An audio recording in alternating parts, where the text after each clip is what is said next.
What is going on, guys? Here we are, week 5. The Jaguars have another AFC South matchup as the Jaguars, the 1-3 Jaguars, will travel out to Houston to face on these 0-4 Houston Texans. So as bad as the Jaguars have been, we are actually not dead last in the division, but all that can change on Sunday. All that can change on Sunday. It feels like it's been forever since the Jaguars have got a win. Can the Jaguars get a second win over the Houston Texans, or will the Houston Texans tie us up and we're going to have a pair of 1-3 teams, or 1-4 teams, I should say, within the AFC South? Now, like every week, I bring on a YouTuber of another team. This week, I got my guy Ed Honcho from Sauce Sports. Awesome YouTube channel over there. They're probably live at this minute, so definitely go over there, check them out. And we're going to get into that interview right at the intro. Let's get it.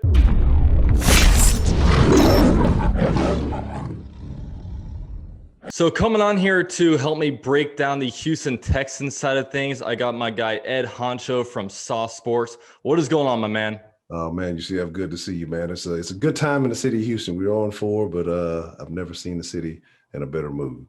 Yeah, so obviously I got to start off with that, man. And I've been following your channel for some time, and ever since day one, I've been following your channel.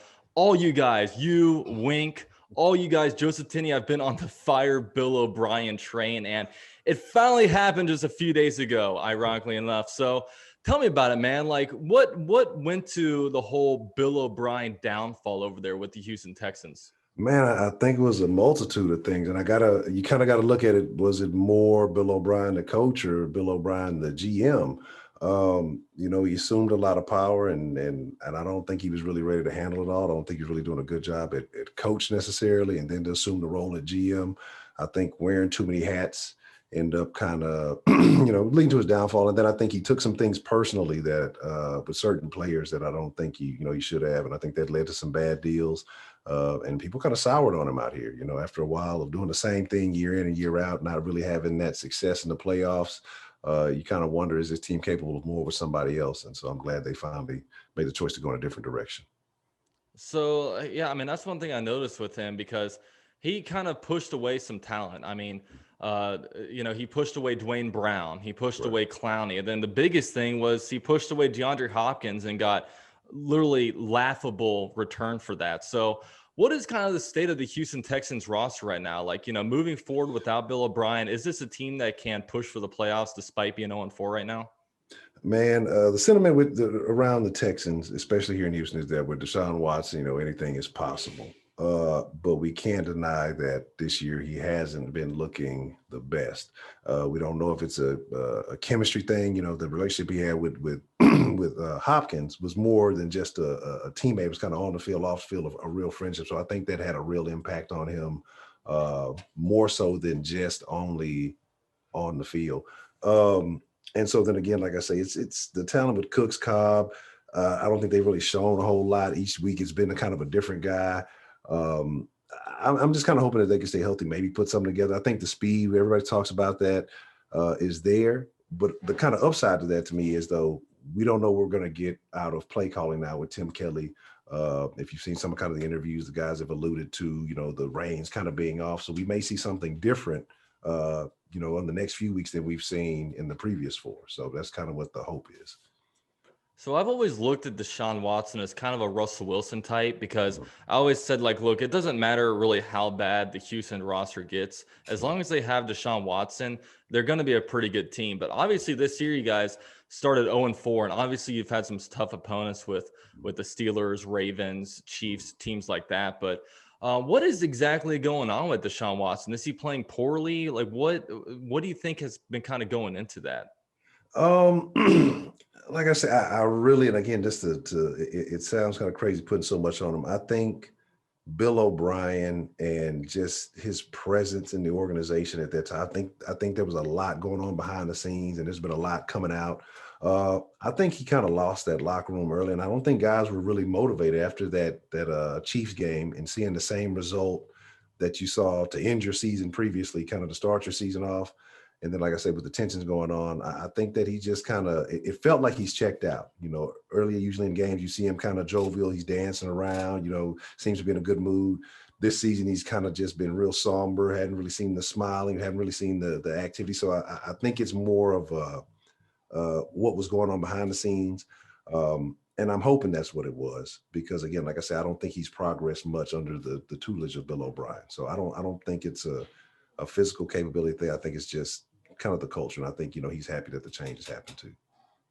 So I want to touch on your defense a little bit because, obviously you guys don't have guys like Clowney anymore. You just signed Cunningham to a big deal. What exactly is your defense looking like? Is it kind of an aged team, or, what are kind of the stands out and kind of the disappointments going around your defense right now? I think biggest disappointment on the defense is Whitney Merciless. I think a lot of people are upset that, he kind of got a nice deal, at the end of last year. And he did 2 sacks the last game, but overall his play has kind of been underwhelming. He's kind of getting pushed around. Like I said, he did have the 2 sacks. That was the highlight of that.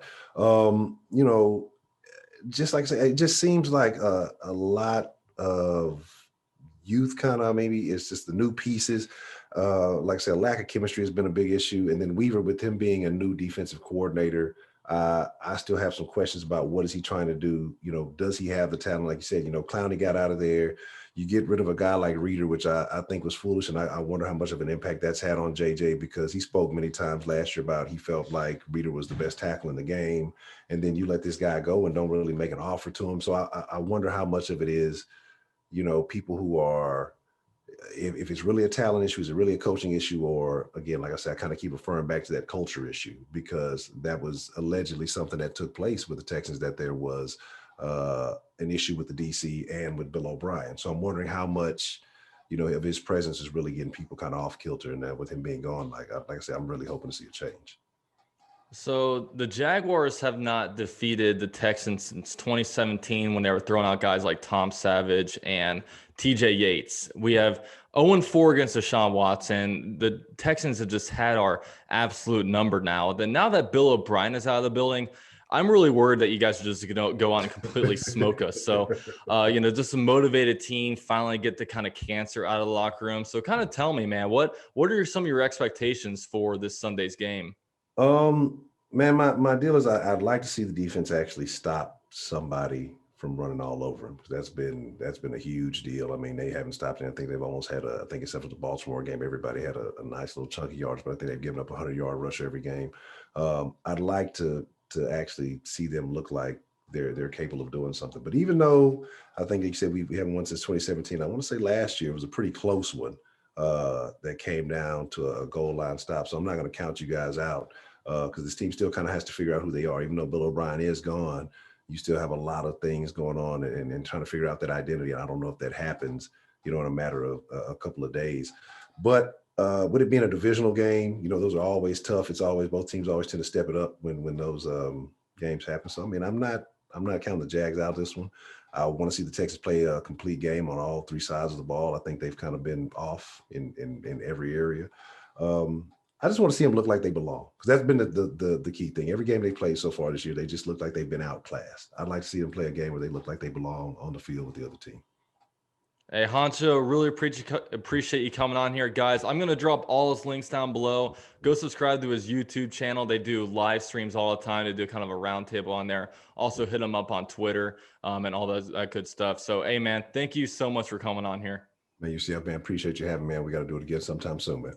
Anytime. So huge shout out to my guy for coming on here and helping me break down the Houston Texans side of things. So let's go forward with the Jaguars, man. Like I was saying in the interview, the Jaguars just can't beat these Texans. They have not beat the Texans since 2017.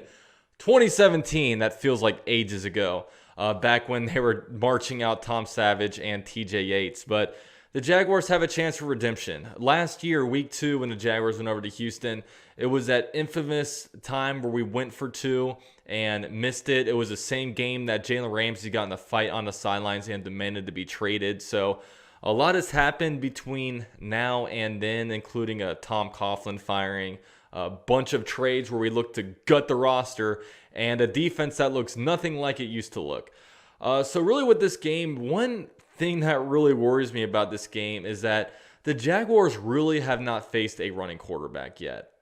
And if we remember in 2019, the Jaguars were horrible against running quarterbacks, and they've just been horrible against Deshaun Watson. Like I said, 0-4 against Deshaun Watson. And this is a team that's hungry right now. Very hungry. I mean, they look like they were uninspired the first 4 weeks of the season, but they just fired Bill O'Brien, who just, I mean, by all reports, he is just not well liked by players. And I understand, man. I mean, he was the only guy to really feud with Tom Brady. You know, there was that old video back in the day of him on the sidelines arguing with Tom Brady. And he was a control freak, man. Like, he came in as a head coach, then he starts calling plays, and he took over the GM job. I mean, you know, nobody is the CEO of a billion-dollar company and also the CFO and the, you know, and the chief marketing officer. Nobody does that, and he was that. He just had his hands way too involved in this team. Made some horrible trades as if it was going to be his last year on the team. DeAndre Hopkins, but yeah, he's gone. So I imagine this team is going to be inspired. They're going to come out there and do some things. I mean, with the Jaguars this game, I mean, really the big thing is to stop Deshaun Watson. I mean, obviously the Jaguars defense, we all know, has just been horrible. I mean, horrible is an understatement. It's been painful to watch. So really with the Jaguars, I mean, if they want to win this game, they've got to control the time of possession. They've got to keep the game out of Deshaun Watson's hands, where this defense will just get exposed. And while the defense has been bad, the offense has been pretty good. They've been putting up numbers each game. We've got a bunch of playmakers. I mean, James Robinson has been fantastic for the Jaguars. Some of our receivers, you know, DJ Chark came back last game after missing the Thursday night football game against Miami. 2 touchdown passes. Laviska Shenault, I believe, had 85 receiving yards. So we've got some nice pieces on the offense, and the offensive line has actually been playing well.